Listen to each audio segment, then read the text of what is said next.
Að heyra sögu konu sem ekki vill koma fram undir nafni af tillitssemi við sína nánustu fjölskyldu. Foreldrar hennar skildu þegar hún var á barnsaldri í mikilli reiði og faðir hennar var aldrei hluti af lífi hennar og systur hennar. Hún afneitaði honum og hafnaði algerlega þegar hann reyndi að fá að kynnast henni. Þegar hún svo sá þetta mynstur endurtaka sig hjá systur sinni áttaði hún sig á af hverju hún hafði misst, hverju hún hafði verið svipt og fekk áfall sem hún enn að vinna úr. Það svona þegar ég svona orðin eldri og alveg þegar ég orðin úrlingur sem ég svona fer að verða vör við mjög neikvæð áhrif eða viðhorf til pabba minns. Þá var mamma gift aftur og ég átti nýjan pappa. Þegar ég verð úrlingur og fer svo svona streitast gegn þessari stjórnun að þá ég vond eins og pabbi. Þá ég með gallanars pappa. Ég vil geðveik eins og pabbi. En þú þekktir hann ekki? Ég þekkti hann ekki neitt. Mamma ræddi við mig í nokkur skipti hann og hann var mikill ólánsmaður að hennar mati og þau höfðu skilið mikill reiði og þessi reiði líka sem að fylgdi svolítið neyðaruna til hans og smitast náttúrulega yfir til mín og systur minnar. Reyndi hann einhvern tímann að hafa samband við ykkur meðan þið voru á barnsaldri? Á meðan að við erum ungar að þá fór það allt í gegnum mömmu eftir að ég er orðin 6-7 ára eitthvað. Og man ég eftir að hann hringdi í mömmu. Ég heyrði orðin þessi símtöl. En þegar hann var að deila þessum upplýsingum þessi símtöl til vinkona sinna að þá var það mjög neikvætt. Hann var svolítið alvondur. Og hún svolítið algóð. Þannig að ég bara mótaði mig strax ákveðnar skoðanir af því að þessum manni vildi ég bara ekkert vera í samskiptum við. Vildi bara ekkert vita mikið af honum og alls ekki hitt hann. Svona gallaður maður getur nú bara ekki verið gott að vera í kringum. Hann hringdi 2 í mig og ég afneitaði honum í rauninni alveg. Síðan hitti ég hann í eitt skipti án þess að vita af því og mér sem talaði við hann og ég man eftir að mér fannst þetta ofsalega ljúfur maður. Svo veit ég ekkert fyrir að hann hringir í mig nokkrum dögum seinna og segir mér þá að þetta hafi verið hann og þá brást ég bara illa við. Mér fannst þetta ójafnleikur að hann eitthvað hefði vita hver ég væri en ég ekki hann. Því að það fannst mér bara eitthvað ósanngjarnt og ég skil í dag að auðvitað var hann bara að reyna að halda í einhver tengsl og einhvern veginn að fá að njóta stundarinnar með dóttur sinni sem var búin að afneita honum og vilja kannski ekki fá enn eina höfnunina í andlitið og leyfa þess vegna bara þessari stund að líða. En mér finnst fallegt á honum eftir á að skipti hringi mig og láta mig vita því að það skiptir mig miklu máli í dag. Að vita, af því hann dáinn í dag. En ég var heldur ekkert skemmtileg við hann í þessu símtali og sé mikið eftir því. Hvað var til þess að þú breyttir þessi afstæðin breyttist?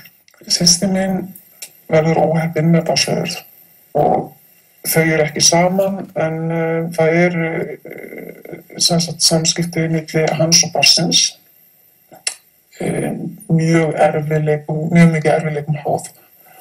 Það var bara ýmislegt sem að systir mín taldi til sem að var ekki í lagi og ég hafði í sjálfu sér engar forsendur til að draga það í efa að hún væri ekki að segja rétt. Síðan gerist það að ég kynnist þessum barnsföður systur minnar fyrir algjörlega tilviljun í gegnum sameiginlega vini og hann deildi með mér sinni fræðigöngu bæði varðandi samskipti við systur mína og kerfið sem brást honum algjörlega. Hafði hann þá verið að reyna að sækja sinni rétt til umgengni? Já, og hafði átt umgengni við barnið. Yfirleitt var svo umgengni trufluð. Það var gjarnan að henni var frestað eða að hún var trufluð á meðan barnið var hjá honum. Það voru búnar til aðstæður sem voru þannig að barnið gat kannski ekki beðið eftir að komast aftur til mömmu sinnar. Þannig að það var svona til í tilbaka, það var markvisst verið að vinna að því að trufla þessi samskipti. Ég fann mjög mikið til með honum. Hann var bara virkilega og búinn að ganga í gegnum virkilega erfiða hluti til þess að fá að vera í samskipti við dóttur sína. Og ég fattaði bara allt í einu.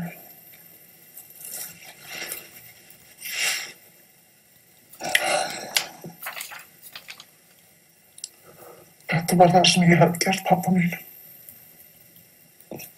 Og ég fekk bara áfall. Þú gæst allt í einu sett í hans spór. Þá skildi ég hvað ég hafði gert og það var rosalega rangt. Ég fekk svo mikið samviskubit. Ég var bara bjössulega með minn og ég þurfti bara að leita til sálfræðings til að fá aðstoð. En var hann látinn þegar þetta var? Hann var látinn þegar þetta gerist. Ég hafði ekki einu sinni tækifæri til að leiðrétta það sem ég hafi gert honum eða einhvern veginn að vinna það upp eða bæta honum það eða það. Ég líka, svo ég fann mikið eftir ég var búin að fá nokkuð góða ráðgjöf og vinna þess úr þessu. Og þá kom líka náttúrulega þessi reiði gagnvart þessum aðstæðum að vera alinn upp við svona aðstæður. Og líka kannski eins og yfir missinum að hafa mistað því að þekkja hina fjölskylduna sína. Svona hefði ekki bara kannski kynst sjálfum sér betur eða átt stuðning í hinni fjölskyldunni eða það er margt sem fjölskylda gefur manni. Fékkstu tækifæri til þess að ræða þetta mömmu þína? Þetta er ekki til umræðu. Sko þetta er ekki vont fólk sem gerir svona, þetta er gott fólk. En við erum öll mennsk, gott fólk gerir líka vonda hluti. Og við gerum öll stundum mistök. Þessir hlutir bitna bara á barninu. Sko samfélagið þarf að vakna til meðvitundar það að ef að barn er ekki í samskiptum við annað foreldrið sitt, þá eiga bara allar viðvörunarbjöllur að fara í gang. Og það á ekki að vera afsökun fyrir neitt að bjóða barn upp á þessar aðstæður. Það er hægt að fá ráðgjöf og það er hægt að leysa málin. Og hingað til okkar er komin Sigrún Júlíusdóttir, prófessor í félagsráðgjöf og fjölskylduráðgjafi til áratuga, velkomin. Mér langar fyrst kannski bara að koma því á hreint hvað þínar rannsóknir segja okkur það hversu algengt þetta er. Er þetta ekki undantekningar tilvik að svona illa fari að börnum sé beinlínis haldið frá hinu foreldrinu? Sko við höfum náttúrulega ekki tölfræðilegar upplýsingar hversu algengt þetta er. En þetta er mjög vel þekkt í fjölskylduvinnu og meðferðarvinnu og við vitum að það er mjög víða sem að börn verða fyrir mjög slæmri reynslu af þessu. En tölurnar sem við þó vitum eða höfum eru ekki bara á Íslandi, þetta er nokkuð á við hinn vestræna heim. Þetta er svona á bilinu 1,5 til 2% sem að hafa engin samskipti, en þá vitum við kannski ekki alltaf af hverju það er. Og þannig að það sem að vantar kannski fyrst og fremst, það eru forvarnir í þessum efnum. Að það er sem sagt að ungt fólk fái fræðslu hvað það er, hvað það þýðir að fara í hjónaband eða sambúð og eignast barn. Og hvernig eigi að standa að undirbúningi fæðingu fyrsta barns, hvað það er í sambandinu sem þá er oft snúið og ég tala ekki þegar að skilnaðir eru orðnir það tíðir eins og þeir eru í dag. Að við erum aðalega með tölur yfir lágskilnaðina en við vitum að sambúðarskilnaðir eru miklu fleiri. Og þannig að það þarf að undirbúa fólk bæði semst með almennri fjölskyldufræðslu en líka þannig að það sé hægt að fá sértækari upplýsingar, stuðning og fræðslu þegar að fólk stendur frammi fyrir skilnaði. hvernig sé hægt að standa að málunum. Einmitt, og við vitum alveg, og ég veit að þú hefur séð það í gegnum þitt starf, hvernig allt hefur breyst á undanförnum árum. Já, það hefur mjög mikið breyst og það komu auðvitað fjölmargir þættir til sögunar, en það sem við vitum að viðhorfin hafa breyst hjá foreldrum, að bæði eru feður orðnir miklu meðvitaðri mikilvægi þess að rækta tengslin við börnin sín. Og þeir eru fannar að sækja þann rétt. Þeir eru fannar að sækja þann rétt, ekki bara sín vegna, heldur líka barnanna vegna. Og þarna kemur náttúrulega áhrif á fæðingarorlofinu. Ég hef alveg séð á þessum áratugum sem ég verið að vinna með fjölskyldum mjög mikinn mun. Hvað feður tengjast börnunum sínu, það raunveruleg tilfinningatengsl. Þetta ekki bara þeir komi heim eftir vinnuna klukkan 5 eða 6 og rétt náðu kannski að sjá börnin áður að fara í rúmið. Nei, núna þetta tengslamyndun og þar af leiðandi vita þeir hvað það mikið í húfi að viðhalda tengslunum við börnin. Nú rætti til dæmis þessi kona hérna áðan að henni fannst kerfið algjörlega hafa brugðist barnsföður systur sinnar. Hvað til ráða? Hvernig virkar kerfið þegar foreldri lendir í þessum óvenjulegu aðstæðum? Já, ég held að það mikilvægast af öllu sé þessu forvarnir sem ég nefndi áðan. Vegna sem við viljum ekki að neitt barn þurfa að lenda í þessu. En þetta samt staðan núna Já, þetta of mikið þetta. Og við höfum bjargfasta trú á því að með því að fólk fái annars vegar þekkinguna hins vegar leiðsögn að þá sé hægt að koma í veg fyrir og þessi átök öll og við vitum líka að þau tiltölulega fáu mál sem fara í úrskurð það hægt jafnvel að hjálpa til í þeim með ráðgjöf 60%. Ég vann að rannsókn fyrir 2-3 árum síðan sem sýndi það að og samt meistaranema sem var að vinna með mér að það 60% sem ná sáttum með nokkrum viðtölum í þessum harða hópi. Sko, svo getum við rétt ímyndað eitthvað hvort það sé ekki hægt að koma í veg fyrir þessi átök og deilur.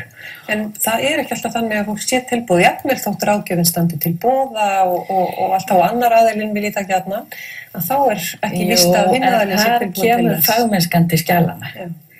Don't take no for an answer, svo það stendur. Að þá reynir á þessa leikni að geta tala við fólk og hjálpa því til þess að komast út úr slíkum mennlókum og sjá að það ekki bara basishagur, það líka þeirra eigin og þetta snýst það að börnin eigi aðganga, ekki bara að báðum foreldrum heldur að frændgarðinum beggja megin og þetta sjáum við bæði í skilnaði eftir skilnað og eftir andlát foreldris að börn eru svikin líka að segja möguleikan á samskiptum við sínar uppruna fjölskyldur báðu megin. Og það einmitt það sem þú sagði, sko, ég misti þarna af hinni fjölskyldur. Já, og missa þannig í raun og veru hluta af sjálfum sér sem mjög sársaukafullt fyrir marga að vinna úr. Þínar rannsóknir sýna líka hvaða áhrif þetta hefur svo á fólk þegar það uppkomið. Þú hefur rannsakað skilnaði ákveðin áratuga skeið. Já, ég hef verið að vinna núna nýlega að rannsókn með Sólveigu Sigurðardóttur, samstarfskonu minni og hún nú að birtast í tímaritinu Uppeldi og menntun sem kemur út bara núna eftir nokkra vikur og þar erum við að segja frá niðurstöðunum þar sem við ræðum við ungmenni sem hafa alist upp í svokallegri jafnri umgengni eða jafnri búsetu hjá foreldrum sínum og til að gera langa sögu stutta að það sem þau segja, það voru vissir erfiðleikar vissulega í kringum skilnaðinn en það sem var fyrst og fremst erfitt það var eða foreldrarnir héldu áfram að vera í ósætti og það voru togstreitur og það magnaðist í raun og verið var að reyna að vera með þessa jöfnubúsetu. Þá voru álagið ennþá meira á börnin ef foreldrarnir ekki sáttir. Og þau sögðu það eitt að þurfa að fara í gegnum skilnað foreldra sinna með öllum þeim sorgum og átökum en það að þau haldi áfram að deila og koma sér ekki saman og það það erfiða. En svo getur alltaf komið tilvik þar sem það sannarlega ekki barninu í hag að vera í sambandi við hitt foreldri. Það getur við grunur og ofbeldi eða vímuefnaneyslu, verður ekki barnið alltaf að njóta vafans þar? það engin spurning og allt fagfólk, ég veit ekki nokkurt fagfólk sem að styður ekki við það að það þurfa að hlífa barni